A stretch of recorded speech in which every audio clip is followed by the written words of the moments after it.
Dit is de podcast van Omroep Friesland. Noorderwien. Met Willem de Vries. Kom verder.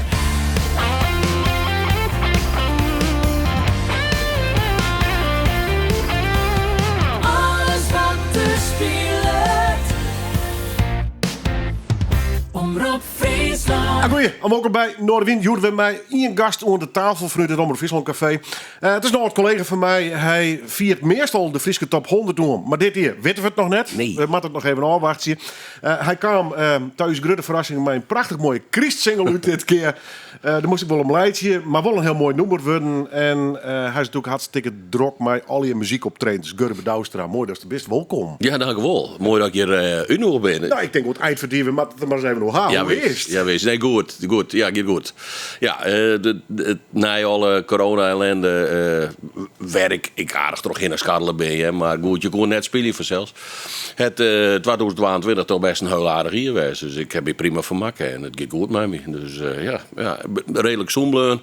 Ik heb even een lietstikje corona gehad. Dat is ik al maanden verliezen. Ja, 0.0 neemt dat geloof Ik neem het maar corona light of corona 0.0. Alcoholvrij. Ja, zei iets, ja. Want ik heb er net botziek van geweest. Ik heb oordeldij heel west. Maar ja, ik hier wel klachten, dus ik testte me en toen test ik positief. Dus dan hoor je onder regels en dan bloei je thuis.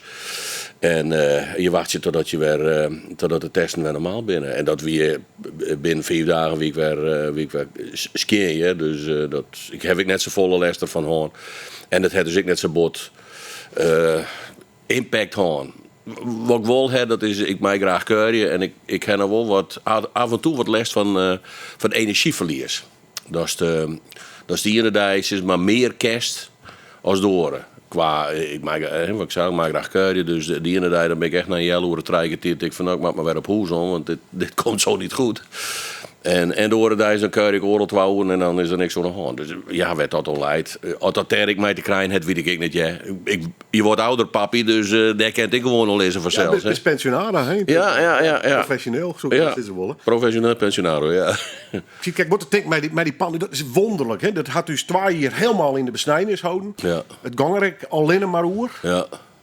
Helemaal kwijt ben het net. Maar in de beleving, Ja, in de beleving is het voort. raar hè? In de beleving is het voort. Ik bedoel, je komt er nou, ik stie oorlog alleen nog op een snijt een beetje te spelen met het korps van Wietmassum in de Koepeltjerk in Wietmassum. Ja, die zit vol. Dus ja, Daar viel je er haast wat onhandig bij. nou denk ja, ik. dat heb ik, want je vreeg je dat net eerst meer aan. Een jelly vriend, van de simmers is maar, dan hien je dat nog wel wat. Dan hien je nog wel wat dat als je dan, het mocht dan inderdaad van, februari, zo mochten die zelen weer gewoon bezet worden. En dan hien je soms wel wat een ongemakkelijk gevoel. En je kon het wel wat merken, denk ik. De bleuk wel wat publiek fot, hier het idee, vanwege die reden. Maar nee, de simmer. Nee, iedereen vond dat naar de simmer weer wel klauwen. Dus, maar ja, dat jij de beruchten uit China wij, dan denk ik dat we er sowieso nog net van al binnen. Ja, dat Maar ik hier, ja. is echt weer mijn verbazing naar te zien hoe daar. Ja, Want daarin de nou schatting dat ze, nou ja, de kansen dat er minstens weer 1 miljoen mensen komen te versterken. Ja. Dat is bizar, hè? ja, dat is inderdaad bizar. Maar ik denk, ja, god, ik denk dat wij sinds maar de mazzel hebben dat wij hier een hege vaccinatiegraad hebben. De meeste En goede vaccins. En goede vaccins, blijkbaar. Ja, wil ik dus altijd al van, nou, die Chinezen niet kennen er ik wel wat, maar blijkbaar werken dat vaccin van hun net zo denderend. En het is daar van minder mensen toegankelijk en beschikbaar. Ik ben geen zaakkundige, maar ja, goed, het is ik al maar hoeveel? Meer dan 1 miljard inwoners. Ja, wij denken dat het hier druk is, maar Ja. Ja, dus ja, dat is weer wat onrustbarende berichten. En je hoopt dan dat het dat het net meer die kant op gaat. Maar wat ik al zei, ik denk dat het vanwege de vaccinatie en ik denk dat je wat afvallen zult. Tenminste, daar hoop ik maar op. Ik hoop net dat alles weer op slot. Daar ging ik net vanuit, maar ik hoop net dat weer alles op slot gaat, want dat vond ik wel heel vervelend. deprimerend, hè? Ja, die lockdowns vond ik echt. Dat is net leuk. Dat is net leuk dat je. Heel simpel. Ik heb jou al een paar keer gezegd. Die wil ik ze nou dan al even oproepen. Ja, een soort oppasdag, hè? Ja, pas ik wel een week nog een dag op. Dus en dat het dus inderdaad in die beginperiode... het er toch een jaar lang hebben dat ik bewust net die... en omdat iedereen die benauwd wie en net wist wat het krijgt wie. En dat doet dus niet natuurlijk een protomees om elkaar te versjeren. En vooral de oudere doelgroep. Ja, hey, ik ben 68, dus... Ja, ik neem het net, maar is hetzelfde. Ja. Ja. Nou, en daar toch even over te spreken. Want Ja. ik zit natuurlijk even na te denken. Goh, we zitten met Gurbo haar. Nou, daar had ik genoeg aanleiding bij jong om een mooi verhaal hier te maken. Maar ik dacht, ik ging niet net oud maken, hè? Wees niet bevreesd. Maar ik denk, zo'n pandemie is een wereldgebeurtenis. En dat haast heel vaak, misschien net als journalist, maar wel eens vanuit de media meemaken. Dit soort crisis. Ja.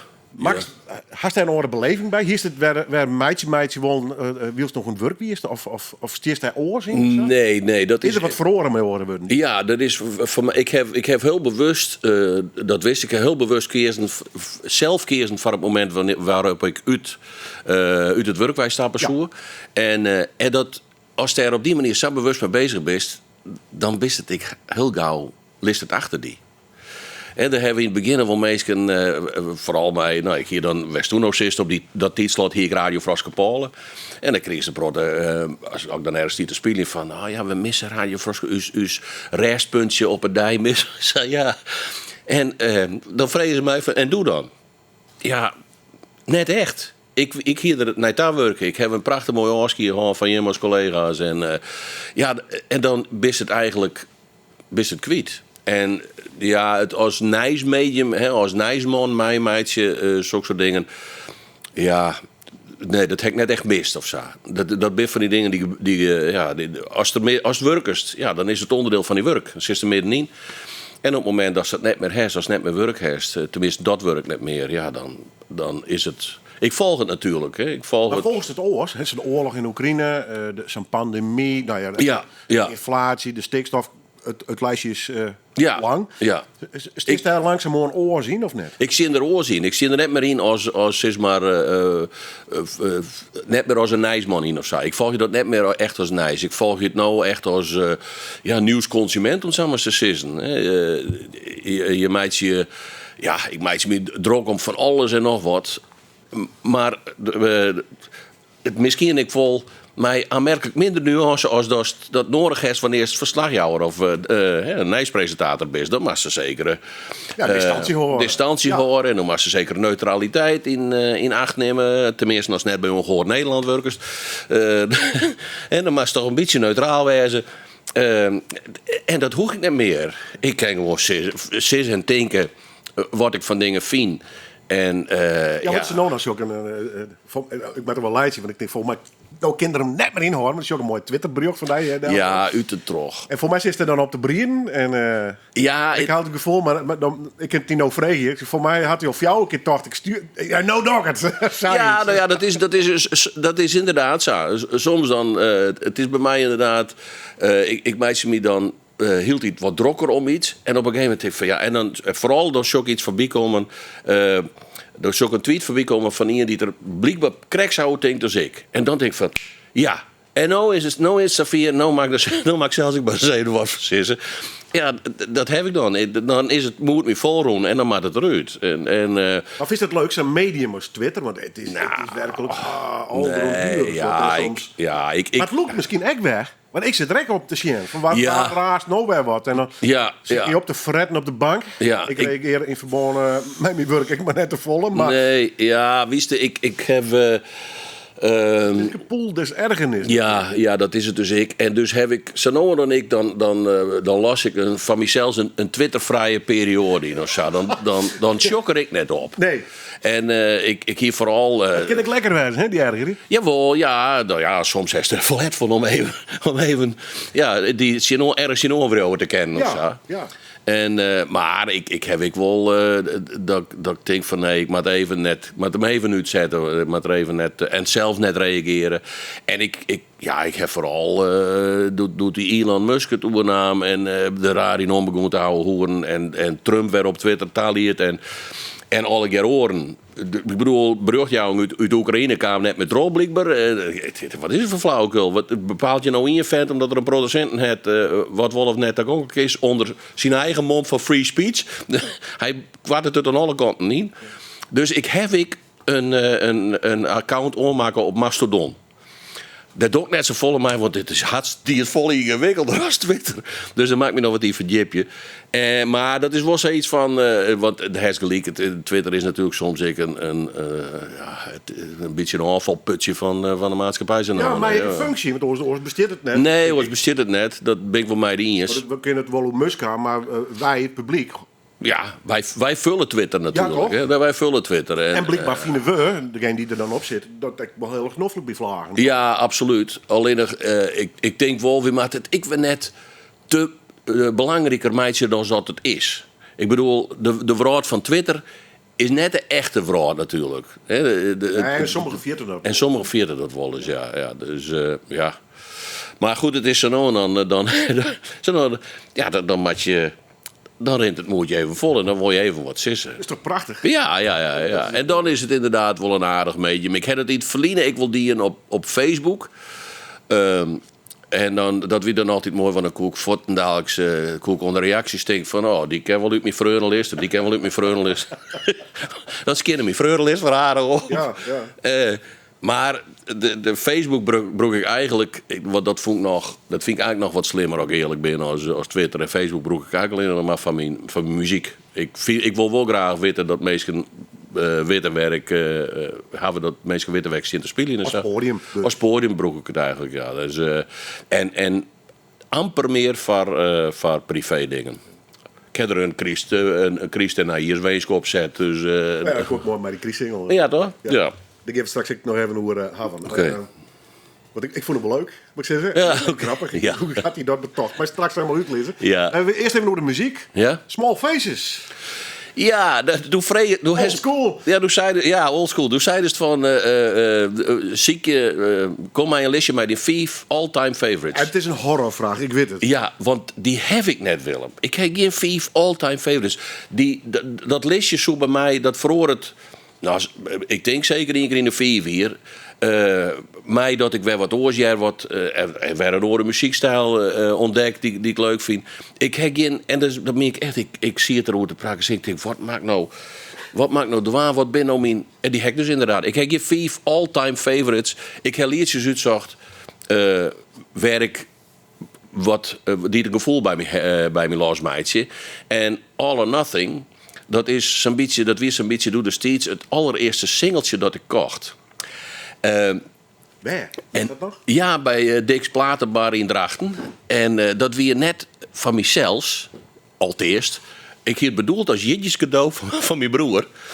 Maar mijn broer, die het inmiddels al wij is... Mijn broer weer fan van Buddy Holly en dat soort muziek uit de 50er jaren. Dus hij hier niks met de Small Faces. Maar ik wel. Ik denk, ik jou het hem als jidjes cadeau. En dan komt het thuis bij ons wel op een draagbare platenspeler. Dan kijk ik zelf naar Harretje. Dus ik heb eigenlijk van mezelf gekocht. Maar wel als jidjes cadeau van mijn eerste boezet. Maar die ik hier wat beeld kon sparen. En ik weet het wat weer. Het begin 60 jaren of zo denk ik. Ik ben nog maar een jonkje. Dus vandaar... All or Nothing van de Small Faces. Hast nog wat van die collectie die je ooit kocht hast? Of hast je op een gegeven moment al je voordien? Nou, die singles die ben al een keer voort. Die singles is die ik... want mijn allereerste singeltje dat weer... Freddie and the Dreamers. Oh, I Love You Baby. Zo heet het. Hoogst originele titel. Een niemandalletje van niets, werkelijk. Maar al die singles die ben op een gegeven moment... ik weet net... hoe je, maar op een gegeven moment komt dan de cd op en het zal bij een verhuizing of zo zal dat spul al een keer wel voortrekken wezen. Ik ken er wel vrij volle albums uit die tijd. Dat nog wel. Dingen die ik letter doe ik wat meer bullshit verzinnen. Doe heb ik wel albums gekocht en daar zit dus een prot erbij van Bob Dylan. Die ik dus net in mijn favoriete lijstje steer. Want ik heb net echt een favoriet nummer van hem. Hast je hem wel eens live, joh? Nee. Want hij komt ze nog steeds. Ja, nog on steeds. Tour. Ja. Zo in de tijd dat ik er belangstelling voor hier doe, wie er hier net of nauwelijks. Doe ik allemaal net of nauwelijks op World, tenminste net in Nederland. En doet er hier wel kwam, hij had ik zo'n religieuze periode gehad, daar ben ik net zo'n fan van. En doet er later kwam, het wil nooit een groot zanger op zo'n is. Het wil vooral een dichter natuurlijk, een tekstdichter. En ja, ik weet het eigenlijk net. Hij doet de steeds nog eens een keer in de Oosterpoort in Greenswest voor geloven. En daar had ik verhaal over van mensen die er west hier. En dat ik van, nou ja, misschien is het maar goed dat ik er net heen west heb. Want dat hier toch mijn beeld van hem wat te kwaad waan kent of zo. Ja, want hoe is het beeld op dit tijd van Bob Dylan dan? Eigenlijk heb ik net meer een beeld van hem. Het enige wat ik nog van hem, wat ik nog altijd van hem bewonderde, dat ben zien leerden uit die tijd, uit die 60er, 70er jaren. En was zoals hij de teksten natuurlijk. De teksten vond ik prachtig, ja. En ja, dus. Nee, ik vreeg het een beetje, want het is voor een hele generatie een absolute held en dat snap ik. Ik bedoel, man had net voor niks de Nobelprijs. Nee, inderdaad. Maar Leslie had er zijn muziek verkocht voor 100 miljoen. Ja. Hij verkocht een boek bij zogenaamde handtekeningen op. En dat bleek gewoon elke stempel te wijzen bij de platte zitten. Ja. Dat is wel heel dubbel. Ja, hij is wat tot onbelangrijk. Het liep er inderdaad wat ouder te wijzen van de protestzanger die er in de 60er jaren weer natuurlijk. Ja, dus hij is. Ik wil net zeggen dat hij trotteïszaken is, maar ik vond het wel een beetje raar. God ja. En ken Simon het haar qua imago? Ja, dus denk ik. Ja, blijkbaar al, ja. Blijkbaar al. En wil ik dus denk van als hij zijn leeftijd jost, dat denk ik van. Het hoeft niet meer, jongen. De hoest niet meer van 300 miljoen in de ochtend te verkepen. Wat master mij, kan ze dan niet meer op, meidje. Want mijn PR is wat bij de. Ja. Dus ik vond het wat een vreemde move, als ik eerlijk ben. Maar goed, hij is natuurlijk wel zo'n grutheid dat er dat blijkbaar wel, dat echte fans. En ik bewonder het nog altijd om zijn muziek van Doe de Steeds. Ja, absoluut, om zijn teksten. Vind ik echt geweldig. Dus, ik denk dat ik een bewondering had voor De Dijk. Ja. De volgende muziek die we draaien beginnen, maar eerst maar even naar. Ik denk de onleiding echt onder oren dat ze ermee ophoren. Ja, ik moet zeggen, Huub van der Lubbe hoort ermee op. Ja. Ik heb het idee dat de rest van de band. Nee. Nog kleer maar weer. Maar nee. Dit is een bandroddels. Ja. Maar De Dijk zit voor die. Ja, de Dijk zit voor mij. Dus ik wist oorwikkeling weer Huub van der Lubbe nog op televisie. Maar in een van die programma's van de Top 2000 Untold Stories. En dat vond ik echt. Ik had er hoe lang wordt het? Een jaar of zo misschien dat deel van hem, 20 minuten. Ik had er mijn bewondering naar zitten te zien. Ik vind hem dus een geweldige tekstdichter, liedschrijver. Is hij een poëet, maar is dat zo neer? Ja, ik denk het wel. Maar dan iemand die het in de meest simpele woorden witte sissen. Het ben liedjes, al zijn liedjes beginnen ergens over. Maar hij zei het in een taal die het voor elke niet te begrijpen is. En hij hield ik me mooi. Hij zei eigenlijk maar een hoek, een zin, die voor de lading van het hele lied dekt. Nergens goed voor. Of mag het licht uit. Of als ze er niet is. Ja, dat vond ik wel mooi dat de Deffer zei van. Dat weet er van tevoren ik net dat hun dikste hit worden zoeken. Als ze er niet is. En hij zei van ja, dat kwam dan op nummer 3 in de top 40. Ik viel iets ongekomen. En hij zei van, de Marco Borsato die dan blijkbaar op in. En hij zei op Twaas die je dan de dikke lul bent met dikke lul. Hij shot in de camera. Ja, daar kan je niet tegenop, hè. En ik denk daar weer de Friese connectie ik voor het dus, Maar ik denk dat hij gelijk. Want soms scoren liedjes om de meest aparte redenen. En ja, hij maakt net dat soort versjes natuurlijk. Hij maakt liedjes werd wat inziet. Ja. Mooi. Bent is de Fries exportproduct. Maar ik voel het maar even eerlijk bij. Ja. Zal levert elke regio zijn eigen muziek. Zijn eigen muziek, blijkbaar, ja. Gelukkig heb ik de man die wat orenversjes brengt. Geef het straks wijdwijdig aan. Maar we draaien eerst even De Dijk. En een van die prachtige hits. Een mooie tekstnek trouwens, inderdaad, van Huub van der Lubbe. Nergens goed voor. En ik heb nooit een vak geleerd. Ik kijk niet uit mijn doppen. En mijn anders dan verkeerd. Ik ben niet moeders mooiste. En ik ben niet al te De Dijk en Nergens goed voor.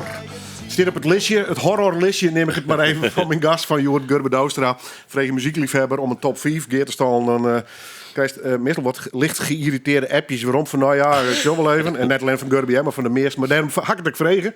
Want dan prikkel je meestal toch een beetje. En ik kan helaas geen zien platen. We maken ergens een aantal bedenken, Gurbe. Ja. Maar dat is de best.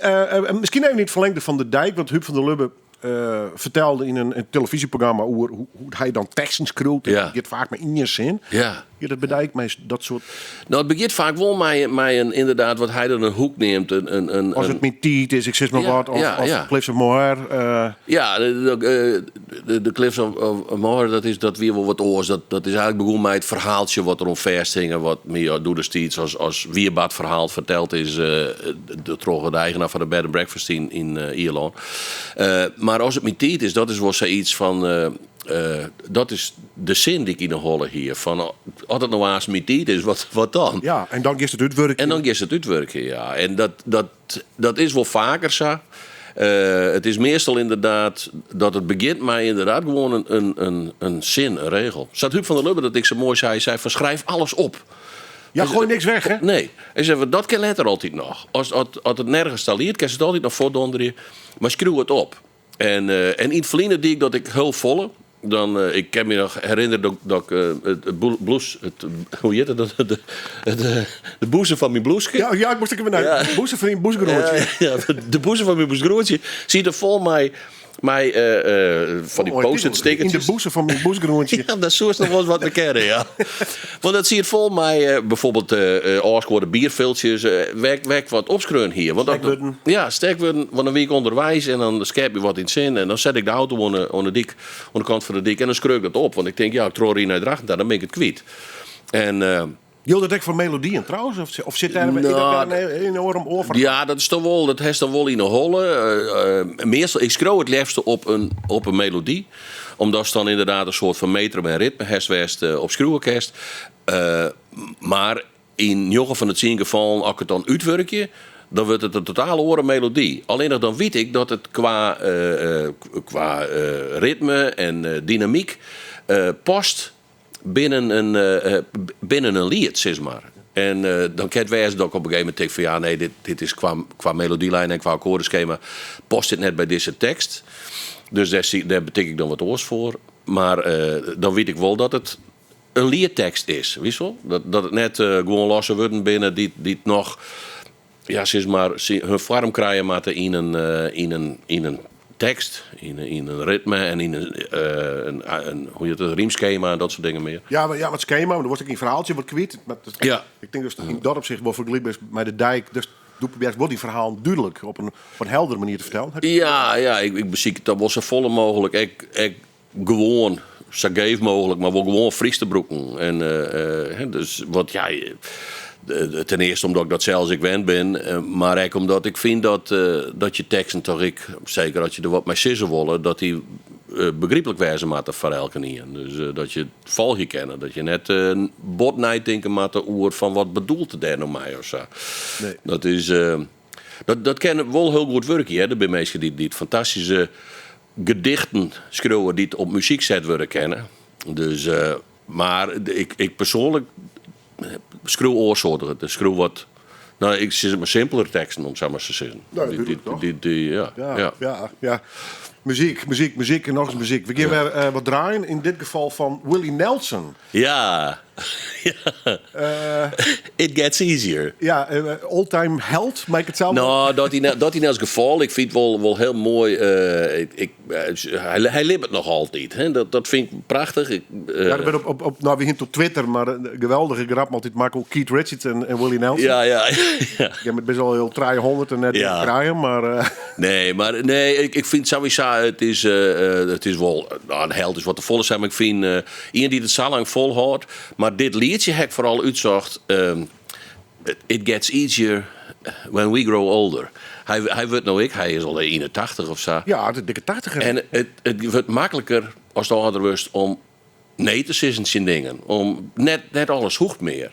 Dus dat vond ik, als in eerste instantie vond ik dat een hele mooie tekst. Van ja, gelijk, ik hoef niks meer. Had ik iets net wil, dan zeg ik nee. Zo maak ik mijn selecties van dingen waar ik nog wel of net spelen willen. Zo. En die ik nog wel of net waar wil. Ja, dat wordt makkelijker. In het verleden toch van, ja, dan is het idee dat al je moest. En dan is de crux die er dan in zit, is dat het eigenlijk erom gaat dat het alles wordt makkelijker, behalve als die je missen maakt.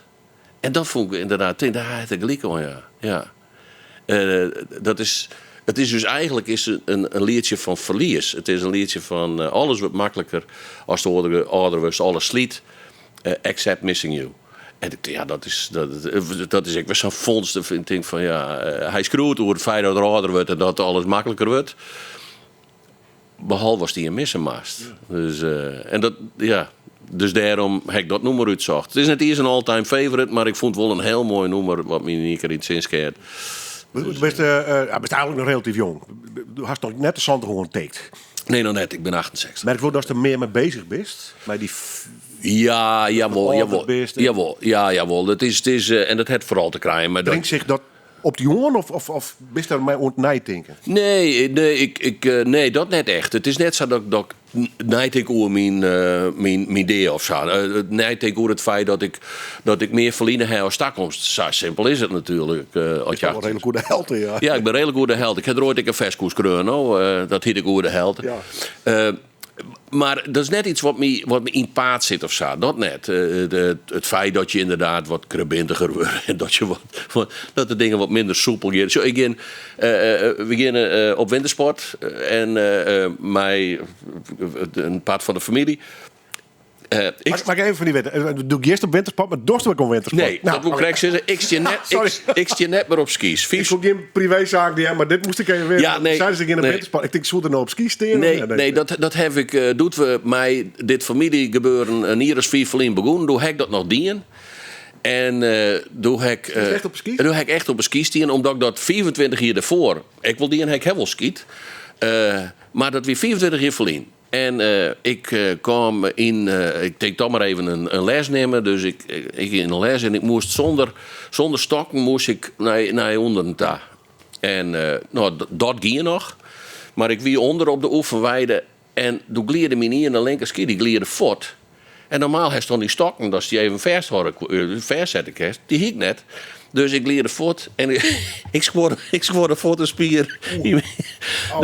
Ja, dat is zeer. Dus ik heb de rest van de weekend kreupelroet in het Westendorf. En toen heb ik van mezelf besloten, ik denk van, niet meer doen.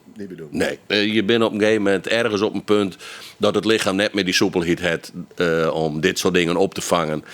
Dus los. Hoe had je, want er had daar even een paar dagen wat easy in de slijtlijn hier. Ja. Kist je dan bedwingen, dus met noorden, houtjes of wat er onder? Ja, ik heb nooit een grutter geweest, absoluut net. Ik heb altijd wat een vroter west op het ijs. Maar ik vond boetnut, natuurlijk boetnut, vond ik altijd wel hartstikke lekker om te doen. Maar daar ben ik echt lang lien om mee ophulden, omdat ik een soort van net genoeg souplesse maar hier om als het valt dat op te vangen. En zeker door de begon te spelen. Als die de pols brengt, dan best voor het kleer. Dan kan je een week lang niet meer aan. Dus, zo'n week best kleer. Ja, dus daar maak ik me wel wat zwaar om. Ik denk van ja, de kerst, zonder dat het zelfs in de gaten is, kerst in een schoor in het ijs rijden. En ja, dat hoeft net om die zelfs te lezen. Maar, dus ik vind het al wel prachtig om te zien. Ik vind het hartstikke mooi om te zien dat ik meestal dan op het ijs jog. Maar het is net meer zo dat het me inbrandt dat ik zeg van wat verdikke, dan ik zelfs ik weer. Ik loop net ook nog reden zeg. Ik loop ook de Noorden al een keer voordien hè. Dus dat ik net meer. It gets easier. It gets easier as we get older. It gets easier to say not today. And it gets easier as we get mooi nummer. It Gets Easier, Willie Nelson. Gurben Oustra is de man die hiermee omkwam. We draaien straks nog meer muziek in deze aflevering van Ian op Ian. We toch goed nummers ha. De verrast mij mijn Chris noemer dit keer. En dat is uiteindelijk ook nog een behoorlijk project worden, want daar had nogal wat mensen bij belutsen. Ja. Ja. Nou, ik wil net zeggen, dat is de laatste wie is werkelijk van verwachten hier, maar ik vond het wel grappig. Hoe komt u daar een Christnummer in dit geval? Ja. Want daar had je voor mij per iets in ons zitten hikken, of niet? Nou, ik heb eigenlijk net... Nee, want ik wie net van doel om een Christnummer te scrollen. Ik ben net iemand die... Ik hierde nooit op mijn Christliedjes en ik dacht ik al van ja, de mooiste Christliedjes binnen als kreun, dat het echt om... in het Engels keert om White Christmas en dan neem ze al ik maar op. Alle traditionals. Ik denk, ja, hoe maak je daarover hinnen? Hoe maak je daarover hinnen? Dus ik leer dat. Totdat vorig jaar weer bij mij diezelfde club, familieclub op Wintersport in Westendorf. En toen mijn dochtertje me zei van, we praten Nederlands. Sorry meisje, maar ik praat Nederlands met mijn ben. Dat mijn dochtertje me zei, hey pap, je moet eens een keer een kerstliedje schrijven. En ik zei, nou weer opleven. Nou, zei ze, 1 keer schrijven. Maar als het goed is, draai je het elk jaar weer. Ja, als een goeie harswoord. Ja. Als een goede herstal, ja. Als een goede herstal. Dus... en ik zei, ik dacht er ik net toe na. En op een gegeven moment schreef me dat weer in het zin.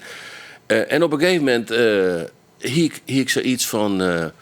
ik hier de eerste regels van het eerste couplet. Als in de eerste bladen vallen. Zal ik die vertellen hoe ik daarom kom? Nou, ik ben heel benieuwd.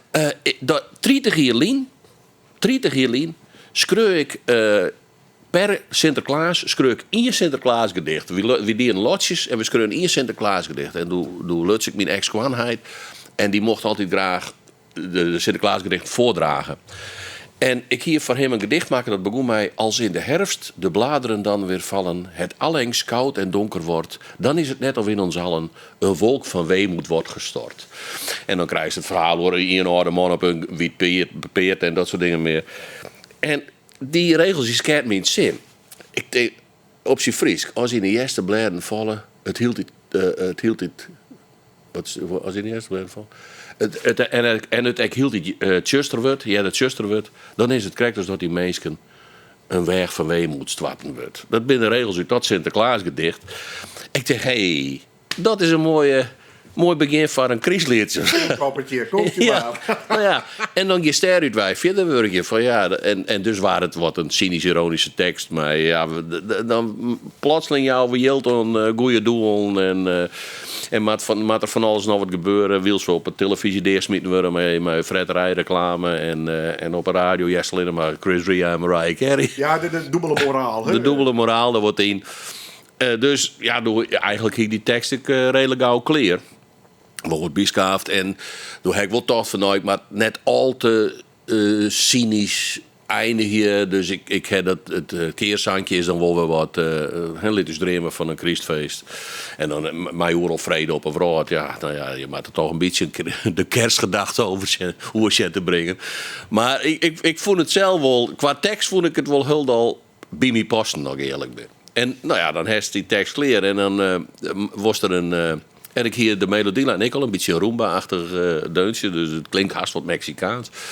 Dus dat is van ja, dan maak ik het opnemen. En ik denk, ja, ik ken wel weer gewoon een beetje mijn gitaarke. En dan wat in de country folkachtige muziek zat ik die daar harmonieren, wat maken. Zingen, songwriter achter. Maar ik denk van nee, nou pakken we het. Dus ik wil. Dat was echt behoorlijk dingen. Ja, ik denk ik wil er echte strikkers bij hebben. Ik wil er blazers bij hebben. Er moet een band in te spelen. En dus via Harry Zwerver, mijn producer, ik heb contact zocht met Peter van der Zwaag. Die had echt een fantastisch arrangement maken. En ja, toen ben we maar losgegaan. Ja. De muzikanten, hij speelde er al in mij. Peter Krakau die speelt mij. Ja, Regine Forte, hè, dat striekkwartet. Ja, het striekkwartet had ik erbij. Ja. En, de broodnodige sfeer. Ja, Sietse Huisman. Ellie Mee, Karen Segers, backing vocals. Ja, die door backing vocals. Ja, Sietse Huisman op drums en Johannes Adema op bas. En Peter Krakau op. Die speelt 6 verschillende snaarpartijen. Die speelt 2 akoestische, een klassieke gitaar. Die speelt nog ukulele, die speelt mandoline en elektrische gitaar. Nou ja, en Harry had er een prachtig mooie mix van maken. Dus als je het dan doet, dan maak je het goed waan, denk ik. En ik denk, de straalstreek bij, gewoon leuk om weer even zo'n project bij de kop te houden. Dat vond ik echt heerlijk. Even bellen, regelen, agenda's erbij. Even dat zeuren, bijsturen. Nou ja, dat is het verhaal, hè? Ja, het feit om daarmee aan de gong. Ja. Want ik heb op die single doch ik zelfs maar één ding en dat is de zang. Meer doch ik net. Maar ik heb wel bij alle opnames west. Want het is mooi om te merken hoe het zo'n liedje dan groeit ze en hem ontwikkelt in de studio. Dus dat vond ik wel heel leuk om met te doen. Ja. Ik kan me heel goed voorstellen. En toch even we wat van Johnny Cash draaien. Ja. Nou Help me. Ja, als dan toch de Willie Nelson wie dat wel wat, dan is Johnny Cash misschien nog wel meer een held van mij. En dit nummer heb ik uit zo, dit is uit het einde van zijn carrière. Hij doet zijn serie uitbracht met American Recordings. Ja, met Rick Rubin. Hè? Rick Rubin, de producer. Ja, en die het totaal oors ompakte als al die wat gelikte country die er in het verleden wil maken, maar wel altijd mooi. En dan is het juist een brekbare oude man. En in dit liedje. En het mooie daarvan vind ik, Johnny Cash had in zijn leven alles die wat God voorbij had. En hij eindigt hier en mij, dit is een soort gebed. In het laatst van zijn leven vreeg het er om help. O de Heer. Dus, en ik denk, dat is toch mooi dat dat dan kerst. No? Het is altijd Love, God and Murder West natuurlijk. Dus bij Johnny Cash. Het is altijd wat heen en weer West. Maar dat er dat zo mooi verwutje kan in zijn nummer als dat Help Me, dat vond ik echt, dat rekken me door heel bord. Al die laatste cd's van Johnny Cash, die hack ik. Uit zijn eerdere tijd heb ik net zo vol. Ja, ik heb wel Folsom Prison Blues en dat soort dingen meer. Klassiekers, hè? De klassiekers heb ik wel. Maar al dat wat van het geliktere spul gewoon, daar heb ik niet hier het volle belang bij. Maar die laatste serie, die American Recordings, die heb ik alle jaar. En er kwam toen nog een box uit, daar zit dan een cd in. Dat zijn de liedjes die het Simem leerde. Dat zijn al die gospels en zo uit de Tjerkenwij. En dat vind ik echt. Dat vind ik prachtig om naar te harken. Dat vind ik mooie muziek. Nou, en wat ik mooi vind om Johnny Cash vind, dat zijn hele levensverhaal is waarin die muziek waarom. Zij in die American Recordings. Ik kan wat lezen van Rick Rubin, die op een gegeven moment meer stervensbegeleider dan. Ja. Ja. Johnny Cash lei dan op de bank en die woer net en koer net meer. Nee. Rick Rubin werd praten en nou goed, op een gegeven moment toch maar weer een opname, meisje. Ja. Die laatste plaat ik wel heel duidelijk die hebben. Maar ik denk dat bij zo'n artiest jij dat misschien hebt. Dus Ja. op de plaat ik jerk is dat hij met zijn einde bezig is of zo. Ja, en Ik ben te volle een romanticus. Nee, dat vind ik dus ik. En dat ik dan in een trauma heb. Zo, doe hier eens Bob Dylan. Ik heb nooit een live concert van Bob Dylan gezien. Ik heb de Dijk nooit live gezien. Nee. Is me nooit verteld dat Johnny Cash nog nooit jongen? Nee, en dat is een trauma. Enigszins. Bij Johnny Cash. Ja, want ik heb de kans gehad. Nee. In Rotterdam. Ik ga ook van de omroep. Gie ik elke wagen naar de plugginsbijeenkomsten daar in Hilversum om de nieuwe singeltjes in ontvangst te nemen. En doe hier ik weet net welke cd had er uit hier, misschien wel in voor die eerste American Recordings of zo, maar hij zoekt voor een showcase, ziet het dan, dat is een lietsbesletten optreden, zouden naar Nederland te komen in Rotterdam. En die plugger, die beer mij aan dat ik daar wel heen koer. En dat heb ik dus net niet in. Ik weet, maar het eerlijk zijn dat ik net weet waarom. Dat is een hele goede reden naast, maar dat wist ik niet. Nee, dat weet ik dus niet meer. Ik weet niet meer waarom. Ik denk dat het iets weer dat ik dacht van, want het wie maar een jelloerke. Van een jelloerke helemaal op een delklootzekje naar Rotterdam daar en wat heb ik daar speed van, hoor ik dit vertellen. Wat heb ik daar speed van? Ik heb geen idee hoe dat optredentje was. Het weer een soort promotieoptreden van het album wat er uitbracht hier. Maar dat heeft me lang dwars zitten. Ik denk van, potverdorie. En nu heb ik de kans gewoon om een van mijn helden live te zien. En ik heb net die. En dat is... eigenlijk mag ik daar help me. Oh Lord, help me to walk another mile, just one more mile. I'm tired of walking all alone. Hij komt haast mompelend door de eindstreek bij dit nummer, maar wel prachtig. Help Me. En Johnny Cash. En ik kan je vertellen, als dit op die koptelefoon helemaal precies dan lijn. Ja, dit is en dan is er gewoon het eind van zijn leven. Dat kerst er eigenlijk inderdaad ik kon horen. Het is echt wel jaren ademhaling met zwier. Ja, en dan hoe zongt er dan nou, maar in elk geval om Ben het niet. Het is een gebed, nou. Het is een laatste gebed van help me door die laatste dreigtijd heen, Heer. Ik kreeg het, doe ik het van het eerste jaar doe hier ik de train in eigen en dan zit het hier met jocht doorheen op een jaar. Oh, wat is dit? Wat is dit op jocht? Wat is dit? Want dit is net meer. I hear the train come. Nee, dat is echt prachtig. Nee, dit is.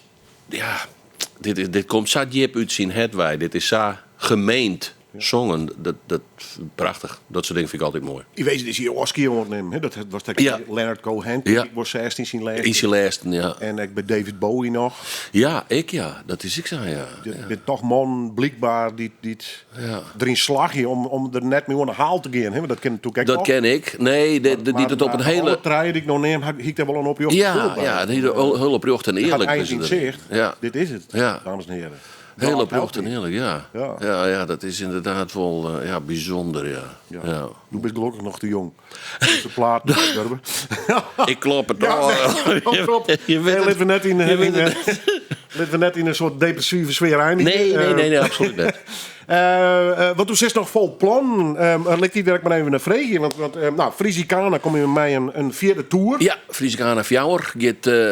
Heel wat oors of in het verlengde van? Ja, het is altijd in het verlengde van. Het is weer hetzelfde stramien van zeg maar eigen repertoire. Uit uw eigen repertoire. Wij vaak ik wel wat nieuwe dingen niet te screuen hebben.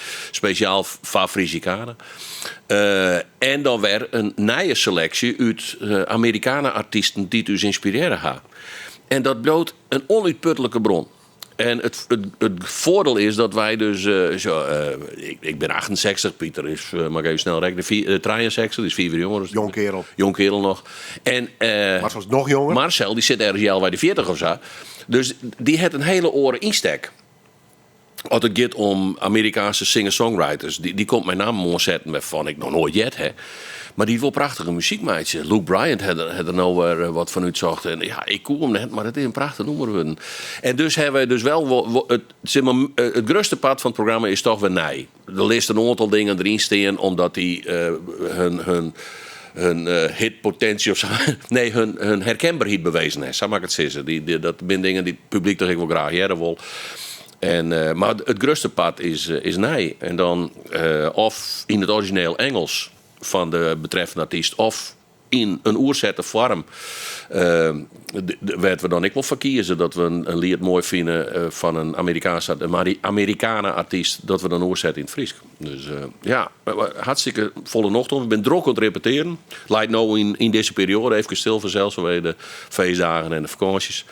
Maar het zit er al voor een groot pad in, dus dat komt wel goed. En dan hebben we 22 januari op Snijtemidje hebben we een try-out in de Theaterkerk in Nes. En een week later, de 29e, zit de première in de Korenbeurs in Frencher. En dan, al met al, hebben we 4 vaststellingen staan. Dus winter-mei-tijd. Mooi succes toch? Ja, hartstikke. Dus meesten kennen u rondom in de provincie. Dat gaan we ook opbouwen om periode. Ja, dat denk ik wel. We vinden het zelf hartstikke leuk om te doen. En blijkbaar komt het ook bij het publiek. Dus mensen vind ik een leuk programma. Het is een afwisselend leuk programma. Waarbij de treien Friese singer-songwriters ekkers wat in een oren ralsjos. Dus, en we doen alles maar treien. Dus we alle treien in een nummer hebben we wel een functie. Ik speel hier wel eens mandoline, wat ik helemaal net zo goed ken. Ik heb een nieuwe elektrische gitaar gekocht. Ja, ik heb een Fender Stratocaster gekocht. Kijk. Ja. Eigenlijk speciaal voor dit programma. Maar ik wil omdat het nog een soort van jeugdwens van mijn wiel. Dat is een classic, hè? Ja. Ik heb net een echte klassieke gekocht, want die kan ik niet meer betalen. Dat is met te duur. Maar ik heb wel een hele goede nieuwe Stratocaster gekocht. En wel een echte die in Amerika maken is. Dus ja. Vlinier kast mij die laatste album uit. De beste theaters waarin was, maar eigenlijk een heel persoonlijk verhaal. Komt er nog een vervolg op een van die beiden? Of een combinatie ervan? Of is het 2023 Nou, 2023 wordt in eerste instantie dus Friesikaner. Dat rent dan sinds maar tot het einde van de maitijd. Als die solo ding natuurlijk. Dan heb ik wat solo-dingetjes ertussen terug. Dan wil ik toch uiteindelijk in de rent van 23 ik mij een album ondergong. Dat hier nou al zult. Maar daar kwam die Christ-single wat tussen. Dat broek ik dan maar als excuus. Nee, dat is het zo. Maar goed, dat is wel zo. Ik wil toch in 2023 een nieuw album uitbrengen. Plaksterk weer een theatertournee onverst. Of tenminste, was die in Haast? Of niet? Ja, Of theater, maar dat is bij mij een heel persoonlijk ja, ik ben wel. vaststelling komt. Ja, ik kom wel bij mij een vaststelling. Ja, dat is alle doel, maar dat is pas het hier erop in 2024. Kom ik wel bij een theaterliedjesvaststelling. Wat wel wat in de richting van te plak gaat, zat de vorige weer. Maar wat wel wat oors wordt. Ik ben dat nou nog aan het ontwikkelen. Maar ik heb inmiddels binnen 6 theaters die daar al belangstelling voor hebben. En die dat ik werkelijk data prikt heb. Dus ja. Maar Plannen, hè? Agenda. plannen. Ja, plannen. En dat wordt wat... dat wordt ik wat oors van opzet. We waren een paar muzikanten erbij, 2 muzikanten erbij die me daarin in. Maar ik wilde nog net te volle. Ik weet wat is dan een beetje geheimzinnig. 22 is ik wel Is heel primair al. Het is nog heel veel fort, het is hè? heel veel fort, Ja, daarom, ja. Nee, maar dan weten we in ieder geval dat er nog een opplan bent. Ja, absoluut. En dit komt er zeker. Dus, Het wordt vast een mooi jaar. En, we hopen ongetwijfeld. iets minder oorlog, iets minder pandemie, iets minder inflatie. Het mag al wel wat minder. Ja, dat zoek ik graag willen. Ja. Ik zoek heel graag willen, want ik denk dat er een hele grote mij omkeren zoeken uit die oorlog in Oekraïne te aan einkomen zoeken, goud aan einkomen zoeken. Ik denk dat hele grote dingen, dat wraadwiet zijn invloed hebben zal dat we weer in een opgaande tijd komen of zo.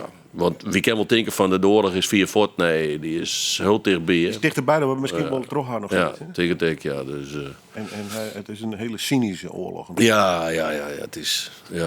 Ja, ik vind eigenlijk dat wij als Europa nog een beetje meer dus bij zijn om te zwaaien dat er een einde om komt om samen te zitten. Ja, het is een fascinerend, bizar spel. Het is een spel op alle levels met economie en gewoon China en geopolitiek. Snap er eigenlijk snap er geen ruk van. Ik net. Ik ben wat te volgen. Ja. Hier weet ik wel dat daar een looncompleet vernacheld wordt. Ja. En waarom? Ja, waarom? Wist u het? Nee, ja. Megalomane gedachten hoe het waarom brengen van de vroegere Sovjet-Unie of zo, die ik nooit echt bestien had natuurlijk. Dus, tenminste net als Ian Heat. Ja, ik snap het net. Ja, dat is. Dat betekent dus al best 68, krijg je net makkelijker antwoorden. Dus. Nee. Net op dat soort politieke zaken. Nee, dat is. Nee. Het punt is dat ik wel merk dat het me meer rekt. Dat is de oorlogen, die dan ik wel wat via de voet weer, maar die koers die gleden wat meer bij die Dell of zo. Dit heb ik van het begin aan, vooral via Twitter, heb ik dit echt op een voet volgen. Want ik dacht, dit komt op elkaar verkeerd. Totdat de ommekeer kwam en Oekraïne echt begon weer om te vechten. En dus duidelijk weer dat het net samenkleer weer. Het rekt me vol. Meer dan dat ik Taya wil eigenlijk. Meer dan dat ik verwachtte hier. Ja. En het is zozeer omdat ik heel bang ben dat de oorlog ik naar u sta commercieel. Letterlijk naar u sta commercieel. Ik ben ervan nu dat wel wat tafvallen zal. Maar als je wat er in Oekraïne gebeurt, dat is echt... Ja, het hart elke beschouwing. Cynischer kan net. Nee. Snapt hij. Ja. Zullen we eindigen met muziek? Ja. Ja, het valt hard stil, maar dat maken we net wel. Nee. Alison Krauss, denk ik, hè? Precies, Ja. Union Station. Noem maar The Lucky One. Ja, zo viel ik me dan maar. Zo viel ik me maar toch wel in alles. We zijn dan... Best wel een happy pensionada. Ja, we maakten net vol in dat... Mopper is maar voor de rest is het best aardig. Ja, tuurlijk. En je maakt er net te vol in dat negatieve hingen blue, in dat deprimerende. En ik viel me The Lucky One. Ik viel me ik viel dat geluk heb. Dat ik heb een heerlijke relatie. Ik heb heerlijke band en bonusband. En Parkersissers. Ik heb toch vrij makkelijk op wintersport. Of zit net meer op de Als ik skis? net maar op een skis kan vrij maken of ik heb het goed. Ik heb het heerlijk met de muziek. Dus ik viel me eigenlijk wel de lucky one. Daarom heb ik dat nummer ik maar uitzocht. Ik dacht van ja, dat past er wel wat bij. Ja, Dank u. gradi.